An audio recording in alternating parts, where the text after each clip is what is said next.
အဲ့တော့ကံကောင်းခြင်းတော့ဘာတွေလုပ်တုံးဆိုကံကောင်းမဲ့ထင်ပြီးတော့တခြားလုပ်တွေလုပ်ကြတာသာသနာ့ဘာအခါမှာဆိုရင်ကံကောင်းဖို့အတွက်ဆိုပြီးရေရာတွေလုပ်ကြတယ်အမျိုးမျိုးဆုတောင်းတာတွေလုပ်တယ်ဆုပန်တာတွေလုပ်တယ်အဲ့ဒါတွေလုပ်ရုံနဲ့ကံကောင်းနိုင်သလားဒီကနေ့ခေတ်မှာတောင်မှပဲကံကောင်းခြင်းတဲ့ပုဂ္ဂိုလ်ကလက်ကောင်းတဲ့အရာတွေကိုအဆောင်အဖြစ်အသုံးပြုနေကြသေးတယ်စဉ်းစားကြည့်ရမှာဖြစ်တယ်ကံကောင်းခြင်းတို့အဆောင်ကောင်းတွေလုပ်ကြတယ်နာမည်ကြီးဖရာပထိုးတွေသွားပြီးတော့အမျိုးမျိုးပုံမှုလုပ်ကြတယ်ရိစိတ်တာတို့ဆုတောင်းတာတို့ပန်းလူရတောင်ရိုးရိုးပန်းမဟုတ်ပဲနဲ့ပေရင်ဆရာညွှန်းတဲ့ပန်းမျိုးနဲ့လှူထမ်းကြတာစဉ်းစားကြည့်မယ်ဆိုလို့ရှိရင်ကံကောင်းခြင်းလို့လုပ်နေကြတာဟာဘာတွေလုပ်ကြတော့ဆိုကံကောင်းတယ်လို့ကံကောင်းလိမ့်မယ်လို့ယူဆပြီးယုံကြည်ပြီးတုံးနဲ့တူမတူတဲ့အလုပ်တွေလုပ်ကြတယ်အဲ့တော့တုံးနဲ့တူမတူဘူးဆိုရဲကံကောင်းခြင်းရဲ့အကြောင်းဟာမတူညီဘူးဖြစ်နေမတူသည့်အတွက်ကြောင့်တယောက်လုပ်တာမှားရင်နောက်တယောက်လုပ်တာမှန်အလုံးအောင်မမှန်နိုင်ဘူးဖြစ်တယ်ဘာလို့ဆိုလူတိုင်းဟာကံကောင်းကြအဲ့တော့ဘုရားဝတ္တဝင်သူတော်စင်တွေအနေနဲ့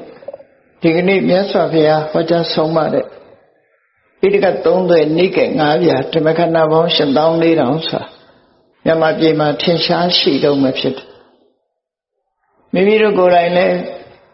ဗုဒ္ဓသရဏဂစ္ဆာမိဓမ္မသရဏဂစ္ဆာမိဆိုပြီးဘုရားတရားတန်ခါရဏသုံးပါးကိုစိတ်ကကိုးကွယ်နေကြတဲ့ပုဂ္ဂိုလ်တွေဖြစ်တယ်ဖြစ်ပြီးသည့်အတွက်ကြောင့်ကံကောင်းခြင်းဘာလို့ရမလဲမြတ်စွာဘုရားဘာတွေဟောထားတယ်ဆိုတာသိရှိနားလည်ဖို့အမတ္တမအရေးကြီးအဲ့ဒါမသိဘဲနဲ့မှန်းပြီးတော့ကံကောင်းလို့ကံကောင်းညာအဆောင်ကောင်းတွေရှာပြီးတော့လုပ်နေကြတာတကယ်ရောကံကောင်းနိုင်သလားကံကောင်းလို့ရှိရင်တော့မဆိုးဘူးပေါ့သို့တော်တကယ်ကံကောင်းနိုင်သလားဆိုတာဘဝမှာအာမခံချက်ပေးနိုင်တယ်ရှိမရှိအသိဉာဏ်နဲ့ဆုံးဖြတ်ကြအောင်ဖြစ်တယ်ဆိုတော့ကံကောင်းခြင်းနဲ့ကံကောင်းခြင်းအဆောင်ကောင်းလေးဆောင်လိုက်ရင်ကံကောင်းလာမယ်လို့ထင်ကြတယ်တော်တော်များများအဆောင်ကောင်းလေးဆောင်တာနဲ့ကံကောင်းနိုင်ပါမလားဆုတောင်းကြတယ်ဆုတောင်းရုံနဲ့ကံကောင်းနိုင်ပါမလားအဲ့တော့ဒီအဆောင်ကောင်းကိုဘယ်သူကပေးတာတုံးဆိုပေးတဲ့ဆရာလည်းရှိတယ်အဲ့ဒါဆိုလို့ရှိရင်သူကရောပေးတဲ့လူကရောတကယ်ကံကောင်းနေသလားမေးဖို့လိုတယ်လေအဆောင်ကောင်းတွေပေးတဲ့ပုဂ္ဂိုလ်ကရောတကယ်ကံကောင်းသူဟုတ်ကလားနော်ဆေးဆရာကိုယ်တိုင်ကတည်တတ်တယ်ဆိုရင်သူကမသေးအောင်ကုနိုင်တယ်ဆိုတာဖြစ်နိုင်ပါမလားဖြစ်နိုင်ဘူးလေအဲ့တော့အဆောင်ပေးတဲ့ပုဂ္ဂိုလ်ကိုယ်တိုင်ကရောကံကောင်းနေသလားဆိုစဉ်းစားဆုတောင်းရုံနဲ့ကံကောင်းနိုင်သလားလို့ဆိုတာစဉ်းစားကြည့်မယ်ဆိုသူလည်းဆုတောင်းမှာပဲငါလည်းဆုတောင်းမှာအဲ့တော့ဆုတောင်းလို့ကံကောင်းမယ်ဆိုလူတိုင်းကံကောင်းကြမှာပဲဒါအားလုံးကဆုတောင်းကြမှာဟိုမြတ်စွာဘုရားဟောထားတဲ့မဂ္ဂင်၈ပါးတရားဆိုတာ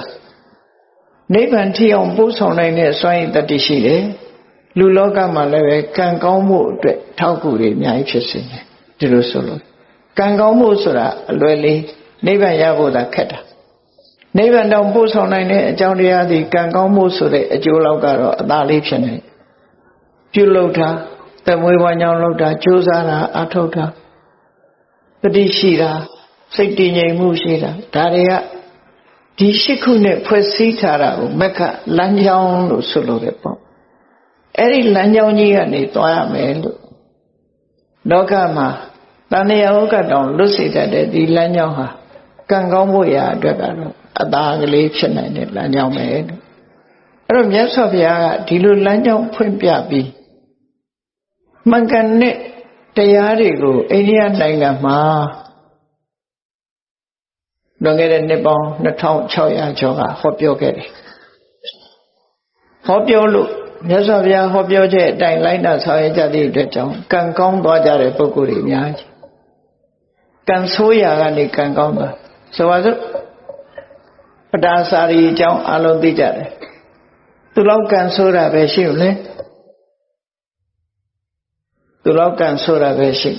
တောကြီးမြက်မဲခရီးသွားလာတဲ့အချိန်မှာလူမမဲအရွယ်သားကလေးတယောက်အာကိုရတဲ့လင်းယောက်ျားနဲ့အတူလာအဲ့ဒီမှာလည်းလမ်းမှာပဲမီးဖွာတဲ့အချိန်ကလည်းတကယ်ကိုမိုးကအကြီးကျယ်ရွာနေမိုးခိုစရာမရှိဘူးတစ်ပင်အောက်မှာသူကိုယ်တိုင်ကကြောကိုမိုးဆုပ်ခံပြီးကလေးမိုးမစော့အောင်ထိမ့်သိမ်းဆော့ရှော့နေရတဲ့အနေအထားမျိုးစဉ်းစားကြည့်ပေါ့အဲ့ဒီအချိန်မှာချမ်းလို့မီးလုံမိုးရအတွက်ထင်း600ဖို့ဆိုမတန်ခဲနေလေထင်းချောက်သွားခွေတာမမြင်မကန်းနဲ့မဟောက်ကထွက်ပြီးကိုက်လိုက်တဲ့အခါသေဆုံးသွားယောက်ျားသေဆုံးသွားလူမမဲကလေးလေး2ယောက်နဲ့သူ1ယောက်တည်းတော်ထဲမှာတညာလုံးအဲ့ဒီကနေပြီးတော့ကလေး2ယောက်လက်ဆွဲပြီးညကရွာထားတဲ့မိုးကအလွန်ကြီးတော့ချောင်းရည်အကြီးနေအစိရဝတီမြစ်ဆိုတာတခဏပဲရေရှိတဲ့မြစ်ပဲအဲချောင်းရည်ကိုဖြတ်ကူးတဲ့အခါမှာလူမမဲသားကလေးကိုပွေ့ချပြီးဟိုဘက်ရောက်အောင်ပို့ပြန်လာတဲ့အချိန်မှာမွေးပြီးကစားကလေးဆိုနီရဲသေးသေးလေးတားတစ်ထင်ပြီးတော့ဆွန်ကဝဲနေရကနေထိုးဆင်းပြီးတော့ချီတယ်ကိုကလည်းမြစ်လက်ကောင်ရောက်နေပြီဆိုတော့မောင်းမွေရခက်သွားအဲ့ဒီမှာအော်ပြီးတော့မောင်းရကနေဟိုတစ်ဖက်ကမ်းမှာစောင့်နေတဲ့သားသူခေါ်တဲ့ထင်ပြီးရေတဲ့အဆင်းလိုက်ရေထဲပါသွားလမ်းမှာအာကိုရမဲ့ကိုသူ့ရဲ့အမျိုးသားသိဆုံးသွားတယ်စိတ်နှလုံးဖြည့်ပေးနိုင်တဲ့သားလေး2ဦးကလည်းပဲတဦးကစွန့်ချီသွားပြီးတဦးကရေထဲပါသွားတယ်သူတယောက်တည်းရှိသွားလူဘဝကြုံရတာတွေကိုပြောပြတာနော်ကိုယ်တိုင်ခံစားရရင်ဘယ်လိုနေမလဲစဉ်းစားကြည့်အဲ့ဒီတော့သူ့ဘဝမှာခံစားလို့စိတ်ဖြည့်စရာဆိုလို့အိမ်မှာအမေရဲ့ဖေးရဲ့မောင်လေးရဲ့ရှိသေးတယ်အာကိုရကြီးနဲ့တာဝတိမြို့သို့တော့လမ်းမှာတွေပဲသတင်းဆိုကြားရတယ်ညကလေကြီးမိုးကြီးကြပြီးတိုက်ပြိုကြလို့အမေလည်းဆုံးအဖေလည်းဆုံးမောင်လေးလည်းဆုံးဆိုတဲ့သတင်းကြားကဲရင်ထဲမှာဆုတ်တက်သွားပြီးသူဟာတောကဖြစ်သွားအဲ့ဒီတောကကြောင့်ယူသွားတာတောကုံမတ္တကလို့ခေါ်တယ်တောကကြောင့်ယူတာတိကျပြလို့ယူတာမဟုတ်ဘူးတောကကြောင့်ယူသွားတဲ့ပတာစာရီဟာမြတ်စွာဘုရားနဲ့တွေ့တဲ့အခါမှာပြေချောင်းမြတ်စွာဘုရားမြင်လိုက်တာနဲ့မြတ်စွာဘုရားနဲ့အခုလိုဒီလိုတရားပွဲကြီးထဲမှာသူကရောက်လာပြီးဘုရားရှိအနာထိအောင်ရောက်လာတော့လူတွေကမဝင်ဖို့တားတယ်ဒါပေမဲ့လို့သူကဘုရားနာထိရောက်လာအဝတ်ကမပါဘူးမြတ်စွာဘုရားကကရုဏာတရားမေတ္တာတရားအကျဉ်းမေတ္တာဖြန့်ကျက်ထားတဲ့နှလုံးသားရှိတဲ့စကားနဲ့တတိထားပါလို့ပြောလိုက်တဲ့စကားနားထဲဝင်သွားတဲ့အခါသူတောကလေးဟာရော့ကျသွားအဲ့ဒီအချိန်မှာတတိပြန်ရလာတော့လောကကြီးမှာရှိသမျှနေရာတွေအားလုံးနဲ့လူမျိုးလုံးနဲ့သက်ဆိုင်တဲ့ဆိုတဲ့မြတ်စွာဘုရားရဲ့စကားရှင်းပြတဲ့တရားစကားကိုနားထောင်ရင်အသိဉာဏ်တွေဖြစ်လာတယ်ဟုတ်တာပဲအတယောက်တည်းမှမဟုတ်တာတလောကလုံးဟာအိုခြင်းနာခြင်းသိခြင်းဆိုတဲ့ဆင်းရဲဒုက္ခတွေကြုံတွေ့နေကြတာစဉ်းစားတတ်လားစဉ်းစားဉာဏ်ကမှတောကကိုဖယ်နိုင်တာဖြစ်တယ်အဲ့ဒီချိန်မှာသူတောကရောကျသွားပြီနောက်ဆုံးမှာယဟန်ဘဝရောက်သောတပန်ဖြစ်တရားဆက်ကျင့်တော့ယဟန္တာမဖြစ်သွားတယ်ကြည့်လေလမ်းစဉ်မှန်ကန်တဲ့အမြင်တွေ့လိုက်တဲ့အခါမှာကံဆိုးတဲ့ပတ္တစာရီဟာကံကောင်းသူမှဖြစ်သွား ကိုယ်ရဲ့ချမ်းသာတဲ့လူတွေဟာအဆောင်ကောင်းလို့ချမ်းသာနေကြတာလားစီးပွားရေးအောင်မြင်နေတဲ့ပုဂ္ဂိုလ်တွေဟာအဆောင်ကောင်းလို့လားမေးကြရှိတယ်လေသူတို့ဘာတွေကောင်းလို့ချမ်းသာတာလဲဆိုတာမြတ်စွာဘုရားဟောတဲ့အခါကျရှင်းတော့ဘုရားဘာသာဖြစ်ပြီးတို့တွေဟာကံကောင်းခြင်းလို့ရှိရင်ဘာလို့ရမလဲဆိုတာတိတိကျကျမသိချပဲနဲ့ဆူတောင်းတာဟာကံကောင်းတယ်လို့ထင်တယ်အဆောင်ကောင်းဆောင်လို့ရှိရင်ကံကောင်းတယ်လို့ထင်တယ်ကြံပင်ဆိုင်ရင်အကြံစီအောင်တယ်လို့လည်းပြောကြတယ်ဂျင်းဆိုင်တဲ့အခါမှာချက်ချင်းကြီးပွားတယ်လို့လည်းပြောကြဒါတွေဟုတ်ကဲ့လားအများကြီးပဲအကုန်လုံးတော့မပြောချင်ပါဘူးနော်ရေတရားဆိုတာအများကြီးပဲလုပ်နေကြရှေးကုံဘုရားပေါ်တက်ကြည့်စနေတော်ကဘုရားစနေသားသမီးတွေလာပြီးရေလောင်းတဲ့မွန်းနေတနင်္ဂနွေတော်ကဘုရားတနင်္ဂနွေသားသမီးတွေလာမောင်းဘာလုပ်ကြတာတော့လို့မင်းကံကောင်းခြင်းလို့လုပ်နေကြတာအဲ့ဒါတွေဟာကံကောင်းနိုင်သလား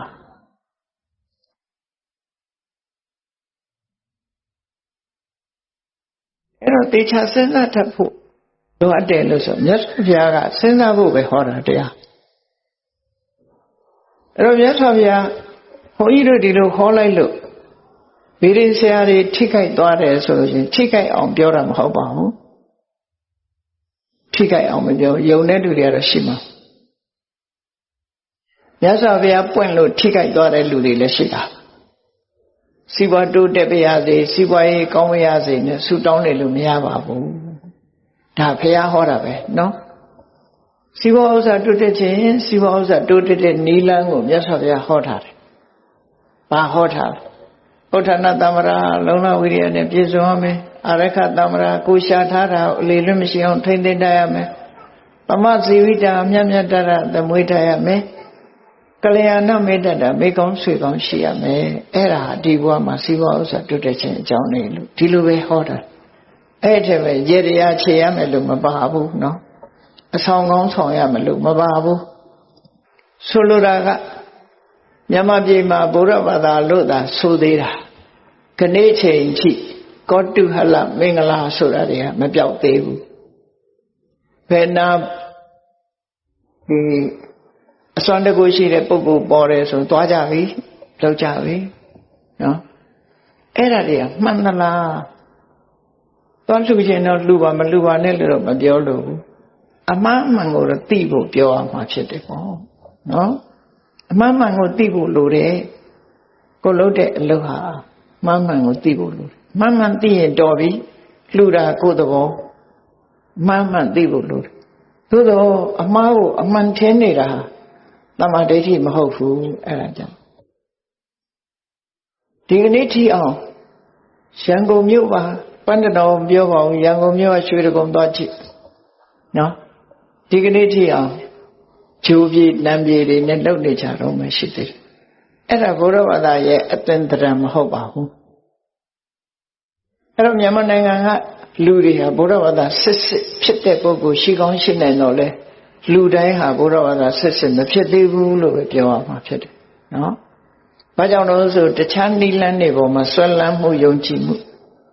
superstition လို့ခေါ်တယ် superstition ဆိုတာဆွဲလန်းနေယုံကြည်မှုတွေအဲ့ဒါမြန်မာပြည်မှာဘုရားဘာသာလို့သာဆိုတယ် superstition တွေများကြီးဆွဲလန်းမှုတွေများတယ်ကိုလုံးလာတဲ့လုပ်ငန်းတစ်ခုပေါ်မှာဆွဲလန်းနဲ့လုပ်နေကြတာဖြစ်တယ်အဲ့ဒီအဆွဲလန်းကင်းသွားမှဘုရားဘာသာအစစ်ဖြစ်မှာနော်ဒါကြောင့်မို့တရားဓမ္မအရာအဆွဲလန်းမထားပဲနဲ့ကြိုးစားအထောက်ဖို့ဒါပဲပြောချင်တာမှဒီမှာဒါကြောင့်မို့တော့ဒါတော့လမ်းစာလေးတွေဖော်ပြောတာနော်လမ်းစာလေးဖော်ပြောတာဒီကံကောင်းခြင်းလို့ရှိရင်စိတ်ထားကိုပြန်ကံကောင်းခြင်းအဆောင်ရှာရမှာအဆောင်ရှောက်ဆောင်ရမှာမဟုတ်ဒီနာကဘုရားဘာသာနိုင်ငံတနိုင်ငံဖြစ်တဲ့ဗမာတွေကခေါ်တော့ရိုးရရားလို့ခေါ်တယ်ထိုင်းနိုင်ငံ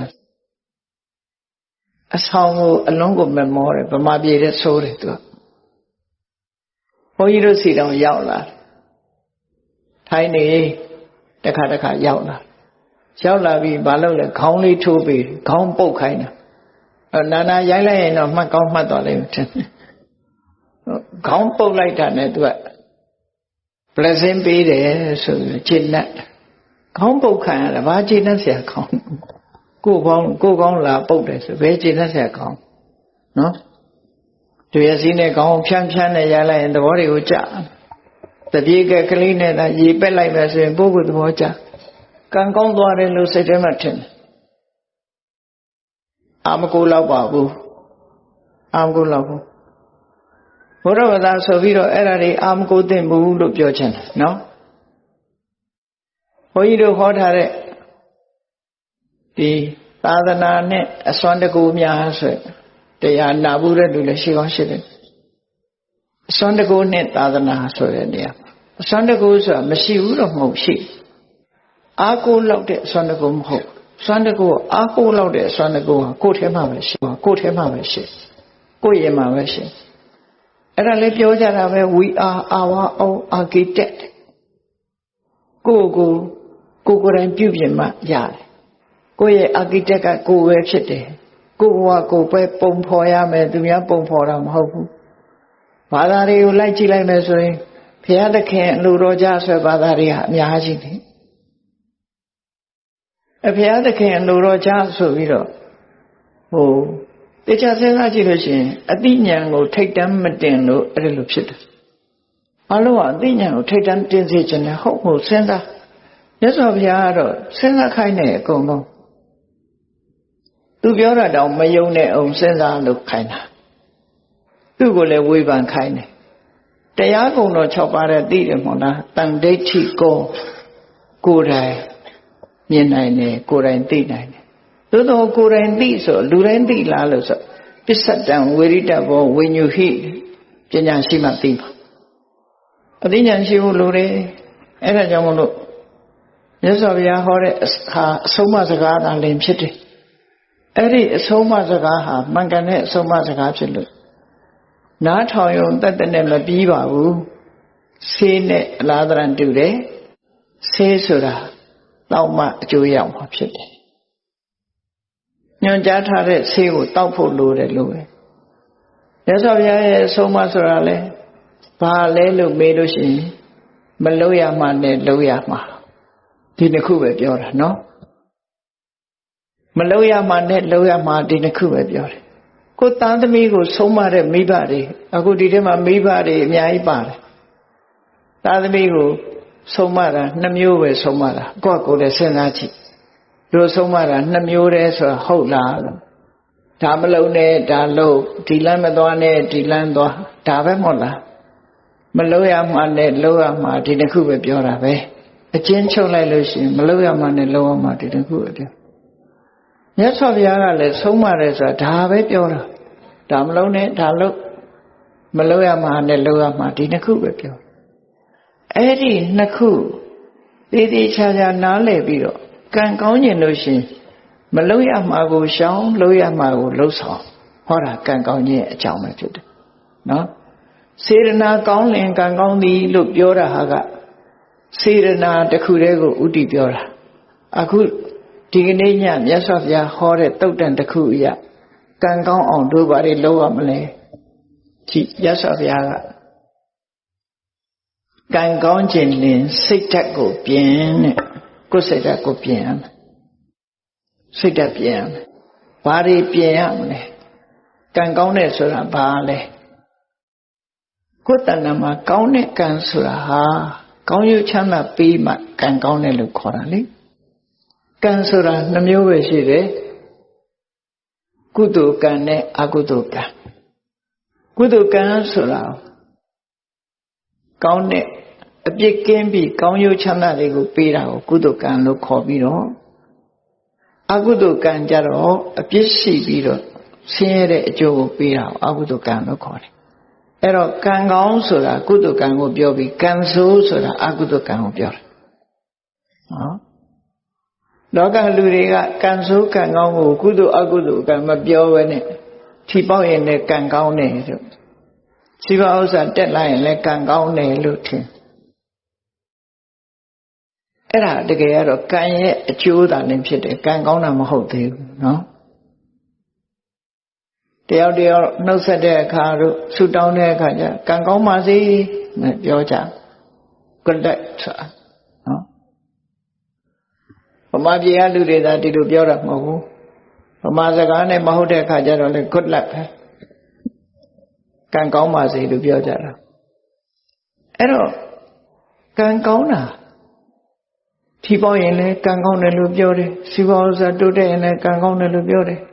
အစည်းတင်ကလွတ်သွားရင်လည်းကံကောင်းတယ်လို့ပြောတယ်အဖမ်းမခံရရင်လည်းကံကောင်းတယ်လို့ပြောတယ်အမျိုးစုံပဲကံကောင်းတယ်လို့ပြောတာတွေကအဲ့ဒါဟာဆိုးချိုးကလွတ်မြောက်နေတာကိုကံကောင်းတယ်လို့ပြောတာကံဆိုတာအကြောင်းတရားသာလည်းဖြစ်တယ်အဲ့တော့အကြောင်းတရားကောင်းအောင်လုပ်ဖို့လိုတယ်ဆိုတာမမေ့ဖို့ပေါ့နော်မမေ့ဖို့တော့မြတ်စွာဘုရားဟောတာတမပတ္တိဆိုတဲ့သုတ်တံမှာဟောထားပုံလေးကြည့်ကံကောင်းတယ်ဆိုတာကိုယ်တဏ္ဍာမှာကုသိုလ်တရားတွေဖြစ်မှကံကောင်းတယ်လို့ပြောလို့ရတယ်ဘာလို့တော့ဆိုရင်အနဝိဇ္ဇဒုက္ခဝိပါကလက္ခဏာအပြစ်ကင်းပြီးကောင်းကျိုးချမ်းသာတွေကိုပေးနိုင်တာကုသိုလ်တရားတဲ့အဲ့ဒီကုသိုလ်တရားကိုယ်တဏ္ဍာမှာရှိဖို့ဒါကြောင့်မို့ကံကောင်းခြင်းစိတ်ထားကိုပြင်းစိတ်ထားကြတော့ပြင်မွေးရမေ့ကြသတိမထားကြဘူးဘုရားဘာသာဖြစ်ပြီးတော့စိတ်ထားမကောင်းတဲ့လူတွေအများကြီးဖြစ်ဘုရားဘာသာဖြစ်ပြီးမြတ်စွာဘုရားရဲ့အဆုံးအမနဲ့အညီမနေနိုင်မဲနဲ့စိတ်ပုတ်စိတ်ယုတ်တွေနဲ့နေကြတာတွေကအမှန်တမ်းများအဲ့တော့စိတ်ထားကိုဘယ်လိုပြင်ရမလဲလို့ဆိုတာကိုကြည့်မြတ်စွာဘုရားရဲ့အဆုံးအမအပေါ်သို့မဟုတ်ကောင်းတဲ့အလုပ်လုပ်ရတဲ့အပေါ်မှာယုံကြည်မှုစိတ်ဝင်စားမှုနေပါတာကိုအတ္တထပရာတရားကိမဲ့ခြင်းလို့ဆိုတော့လူတယောက်ဟာစိတ်ဝင်စားဘူးဆိုရင်ကိုယ်အိမ်မှာကိုယ်ဝယ်ထားတဲ့ဘုရားကံတော်တန်ရှင်းလုပ်ချင်မှလုပ်ပါလေစိတ်ဝင်စားပန်းလဲဖို့လည်းစိတ်ဝင်စားဥပုံနေဥပုသ်ဆောင်ဖို့လည်းစိတ်ဝင်စားမနဲ့ထားတန်ဃာတွေဆွမ်းလောင်းဖို့ဆိုစိတ်ဝင်စားအဲ့ဒီလိုတရားပွဲရှိလို့တရားပွဲသွားဖို့တရားနာဖို့စိတ်ဝင်စားအဲ့ဒါအတ္တတလို့ခေါ်တယ်အဲ့ဒီအတ္တတဆိုတဲ့မယုံကြည်မှုရှိလို့ရှိရင်စိတ်ကောင်းတဲ့အလုပ်ကိုစိတ်မဝင်စားဘူးဆိုရင်ကံမကောင်းဘူးတဲ့ဒါကြောင့်ကံမကောင်းစေတတ်တဲ့စိတ်မဝင်စားဘူးကောင်းတဲ့အလုပ်ပေါ်မှာစိတ်မဝင်စားဘူးဆိုတဲ့တရားတရားကင်းမဲ့နေတဲ့စိတ်ထားကိုတရားတရားထက်သန်တာနဲ့ပြုပြင်ပေးလိုက်ပါစိတ်မဝင်စားရင်စိတ်ဝင်စားအောင်လုပ်ပါဘယ်ဆရာတော်တရားဟောမြတ်စွာဘုရားတရားတွေကပဲဟောကြမှာပဲဖြစ်တယ်သွားပြီးတော့တရားနာပါနာပြီးတော့တရားနာမယ်အသိဉာဏ်တိုးအောင်နာမယ်ရေရမောရလို့ဆိုတဲ့အတွေးတွေနဲ့မတွေးပါနဲ့ဘယ်တရားဟောရရည်ရတယ်ဘယ်တရားဟောရတော့ငိုက်တယ်ဆိုတာမျိုးတွေမဖြစ်စေတရားနာတယ်ဆိုတာဘာအတွက်နာအသိဉာဏ်ရဖို့နာအနုဆိုလည်းကအမြောင်းခံပြီးဘာလို့လာငုတ်တုတ်ထိုင်မလို့အသိဉာဏ်ရမှတန်ဖို့ရှိတော့ဘောဒါကြောင့်မို့မယုံကြည်မှုဆိုတဲ့တရားတရားကင်းမဲ့တဲ့စိတ်တွေသဘောတရားကိုယုံကြည်မှုဆိုတာကိုယ်စိတ်ဓာတ်နဲ့ယုံကြည်မှုဆိုတဲ့စိတ်ထားပဲရအောင်ပြုပြင်ပေးရမယ်ဒါတစ်ချက်အဟိရိကဆိုတဲ့လောကလူတွေဟာမဟုတ်တာလုပ်ရမှာမရှက်ဘူးမဟုတ်တဲ့အလုပ်ကိုမယုံမုန်းဘူးအဲ့ဒီမဟုတ်တဲ့အလုပ်ကိုမယုံတဲ့အဟိရိကဆိုတဲ့စိတ်သဘောထားကိုပြင်လိုက်ပါမဟုတ်တာလုပ်ရမှာရှက်တယ်မဟုတ်တာလုပ်ရမှာယွန်းတယ်မကောင်းမှုအကုသိုလ်ဆိုတာလူသိမသိဒီအလုပ်ဟာငါလူမလုပ်ဘူးဆိုပြီးတော့ယွန်းမုန်းတယ်ဆိုတဲ့ဟိရိစိတ်ထားမျိုးရောက်အောင်ပြင်မှာအရှက်မဲ့တဲ့စိတ်ထားမျိုးမထားပါနဲ့အရှက်ရှိတဲ့စိတ်ထားမျိုးထားပါအနုတ္တပမဟုတ်တာလုပ်ရတာမကြောက်လန့်ဘူးဖြစ်ပေါ်လာမဲ့ဒုက္ခတွေကိုခရီးမဆိုင်ဘူးဒီဘဝဒီကိုဆံဟိုဘဝဟိုကိုခံလိုက်မယ်ဆိုတဲ့အတွေးတွေနဲ့မကြောက်ဘူးမကောင်းတဲ့အလုပ်ကိုလက်ရဲဆက်ရဲလုပ်တယ်ဆိုတဲ့အနုတ္တပအိုးဖလန်ဆိုတဲ့အကောင်ဟာဖျောင်းနိုင်မီးလေးထွန်းထားရင်လှတယ်ထင်ပြီးတော့မီးတောက်ထဲကိုခုံဆင်းတတ်တယ်ခုံဆင်းလိုက်တာနဲ့တပြိုင်နက်ရှဲကနေဆိုမီးလောင်တာခံအဲ့ဒီသဘောပဲအနုတ္တပရဲ့သဘော ကြောက်ဘူးမကြောက်သည့်အတွက်ကြောင့်သက်ဆုံးသွားတယ်အေးမကောင်းမှုလုပ်ရမှာမကြောက်ဘူးပတ်ဝန်းကျင်ကိုဂရုမစိုက်ဘူး I don't care ဆိုတဲ့လူတွေပေါ့နော်ဘယ်သူမှဂရုမစိုက်ဘူးဆိုတဲ့အဲ့ဒီစိတ်ဓာတ်မျိုးကိုပတ်ဝန်းကျင်ကိုလေးစားမယ်အမေဖေးဆရာသမားရဲ့ဂုဏ်သိက္ခာကိုထိမ့်မယ်ကိုယ်ပတ်ဝန်းကျင်ကိုလူမျိုးကိုထိမ့်မယ်ဆိုတဲ့ပတ်ဝန်းကျင်ကိုလေးစားတဲ့စိတ်ဓာတ်မျိုးထားပါပြင်ရမှာဖြစ်တယ်ပေါ့မကောင်းတဲ့အလုပ်ကိုမလုပ်ဘူးနောက်တစ်ခုကဘာတော့ဆိုလူတွေမှာစိတ်ဓာတ်နှမျိုးရှိတယ်အလုပ်တစ်ခုလုပ်ချင်လုပ်မယ်ဆိုရင်အချိန်ဆွဲတယ်အပြင်းထူတယ်နော်အပြင်းထူတယ်အချိန်ဆွဲတယ်ဆိုဘယ်လိုဆွဲလဲဆို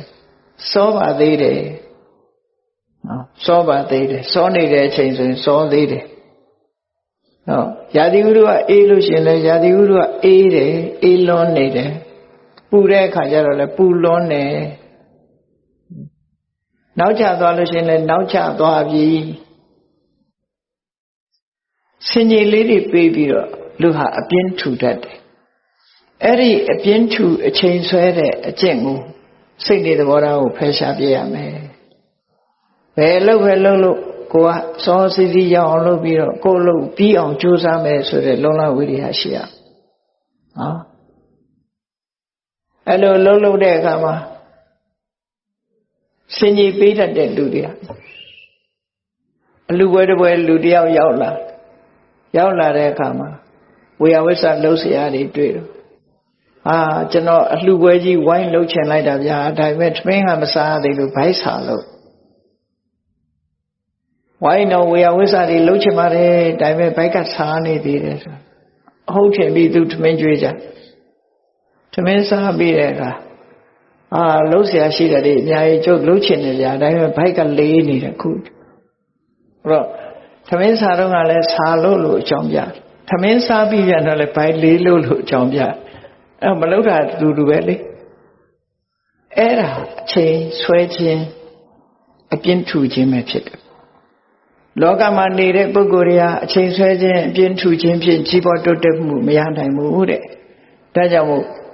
ပြင်းရခြင်းအပြင်းထူခြင်းအချိန်ဆွဲခြင်းဆိုတဲ့အကျင့်ဆိုးစိတ်နေသဘောထားတွေကိုပြင်ပြီးတော့ဘာလို့နောက်မဆုတ်ပဲတက်တက်ကြွကြွချိုးစားအထုံးပဲဆိုတဲ့လုံလဝိရိယစိတ်နေသဘောထားကိုပြင်မှာအဲ့ဒါဆိုရင်ကံကောင်းလာပါလိမ့်မယ်ကံကောင်းခြင်းအဲ့ဒါလုပ်ဖို့လိုအဆောင်နေဆောင်မနေနဲ့ဒီတိုင်းနေနော်ကံကောင်းလာလိမ့်မယ်နောက်ဆုံးအရေးကြီးဆုံးကတော့ဘာလို့ဆိုရင်စဉ်းစားဉာဏ်မရှိဘူးဆိုရင်ကံမကောင်းနိုင်ဘူးလုံးတင်တာနဲ့မလုံးတင်တာမစဉ်းစားတတ်ဘူးစီးပွားရှာတဲ့အခါမှာလည်းပဲဒီအစဉ်ဉ္တုံတရားမရှိဘူးဆိုရင်စီးပွားဥစ္စာမဖြစ်ဘူးဆင်ញင်တုံတရားရှိအသိဉာဏ်ကျဲကျဲပြန့်ပြန့်စီးပွားအထုတ်မယ်ဆိုလို့ရှိရင်စီးပွားဥစ္စာဖြစ်တယ်တိုးတက်များပြားသွားတဲ့ပုဂ္ဂိုလ်ကစီးပွားဥစ္စာဒီပန္တနောမျိုးကနေပြီးတော့ကမ္ဘာကုလသမဂ္ဂမှာအတွင်းဝန်ချုပ်ထီအောင်ဖြစ်သွားတာဥတ္တန်ဆိုတာအလုံးသိနေကြသူဟာပြင်းထူနေလို့ဖြစ်တာလားကြိုးစားလို့ဖြစ်တာလားပညာမဲ့ရဲ့တန်းနဲ့ဖြစ်တာလားပညာရှိလို့ဖြစ်တာလားပြောကောင်းပြောကြလိုက်မယ်ဥတ္တန်ကံကောင်းတယ်လို့နော်တကယ်ကတော့ဥတ္တန်မှာအခုလိုအရေးချင်းကောင်းနေရှိလို့ဖြစ်တာဖြစ်တယ်သူဟာအပြင်းမထူဘူးပညာထက်မြက်တယ်မကောင်းတဲ့အလုပ်ကိုရှက်တယ်ဥတ္တန်ရှစ်ပုံလေးတစ်ခုပြောပြမယ်နော်ဗမာဥတ္တန်ဆိုတဲ့အထုပ္ပတိစာအုပ်ကိုပထမအင်္ဂလိပ်လိုရေးတာအင်္ဂလိပ်လိုရေးတဲ့အခါကျတော့စာရေးဆရာမကဥတ္တန်စီသွားပြတယ်စာမှုမှာသွားပြတော့ဥတ္တန်ကကြည့်ပြီးကျွန်တော်မဖတ်တော့ပါဘူးတဲ့ဘာဖြစ်လို့လဲကျွန်တော်တခုပြင်မိရင်ကျွန်တော်ပတ်သက်သွားလိမ့်မယ်ကိုထုပ္ပတိကိုလုံးတယ်လို့ဖြစ်သွားလိမ့်မယ်ကျွန်တော်တခုပြင်မိမှဆိုလို့မဖတ်တော့ပါဘူးလို့ပြောအဲ့တော့အဲ့ဒီမျိုးသမီးကဘာပြောတော့ဆိုရှင်ပြင်မိတယ်ပြင်ကြရှိလဲပြင်လိုက်ပါပေါ့ဘေးကဘယ်သူမှမသိပါဘူးရှင်ပြင်တယ်ဆိုတော့ဘယ်သူမှမသိပါဘူးလို့ကျွန်တော်သိတယ်လေတဲ့သူပြောတာအဲ့တော့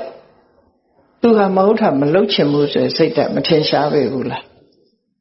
နော်သူမပတ်သက်ချင်ဘူးဆိုတာကိုဘယ်သူမှသိမသိဒါအဓိကမဟုတ်ဘူးသူပတ်သက်နေတာမလုပ်ချင်သူထုပ်ပတ်တိကိုသူရေးတယ်ဆိုတော့သူစိတ်ထဲမှာဝါကြွားတယ်လို့ထင်ကောင်းထင်မိလိမ့်မယ်တချို့ချက်တွေအကယ်၍